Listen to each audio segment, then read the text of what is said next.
The American Humane Association estimates that 1 in 3 pets will get lost in their lifetime. That's why it's so important to license your pet and tag your wag.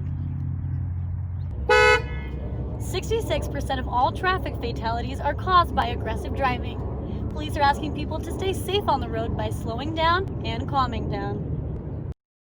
Arizona native David Biner was living in Bali when the COVID-19 pandemic hit and the island was forced to close its borders. The tourists all left, and this island of Bali here in Indonesia, 80% of its economy is driven off of tourism.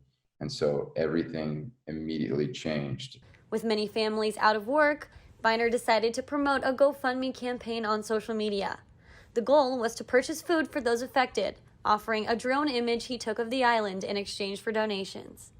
The small idea of gifting this image in return to purchase food and give it to people created a very large snowball effect that turned into this campaign called The People Must Makan. And makan is the word for eat in Indonesian, so the people must eat. Biner teamed up with organizations like Bali Life Foundation and began distributing food to families. Hello. According to their website, they have raised $24,222 of a $30,000 goal. The food packages given to families include more than 20 pounds of rice, 30 eggs, 40 packets of noodles, and 2 liters of cooking oil. According to Biner, a $20 donation can feed a family of 4 for 2 weeks. Biner has also used his project to help families in other ways. We've also joined up with a team to help people learn how to collect seedlings and work with soil and grow their own food. We've been able to send food as well as these water filters with another organization. We've worked with a lot of disabled and a lot of elderly. He says it is very humbling seeing the impact of the donations. I've seen so many tears of joy, and I've felt so much gratitude from these people in these 3 months of doing this, and it's changed my perspective on the world. The People Must Makan hopes to continue providing relief for Balinese families in need. In Phoenix, Nicole Soto, Cronkite News. The original Paycheck Protection Program gave business owners 8 weeks to spend their loans and required they used at least 75% of it on payroll costs. The new bill, called the Paycheck Protection Program Flexibility Act, gives businesses 24 weeks to use their funds and spend 60% of it on payroll.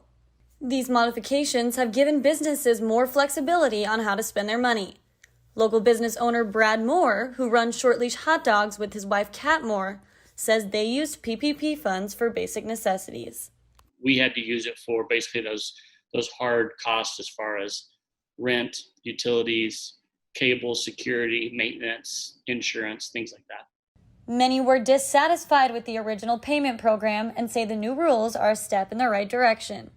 It was a little bit nail-biting for a lot of business owners when they got this loan. It's like, oh, well, this is great, but I don't even think if I can find any benefits to it. Now these benefits are there, and I think they can really take full advantage of it. Though the new bill has been well received, some say more steps are needed to help businesses stay afloat. Businesses are going to need continued support in many ways. The PPP program has provided financial support, but businesses need more. They're going to need ideas for collaborating together. They're going to need cities and state governments to come up with new ideas for them to get access to resources and ways that they can drive revenue for themselves. And owners are trying to plan for when government assistance runs out. For us, it was a good Band-Aid until we had a better idea of what we could do and what we could accommodate. More changes to the PPP program could come in the future as the economic climate changes. Nicole Soto, Cronkite News.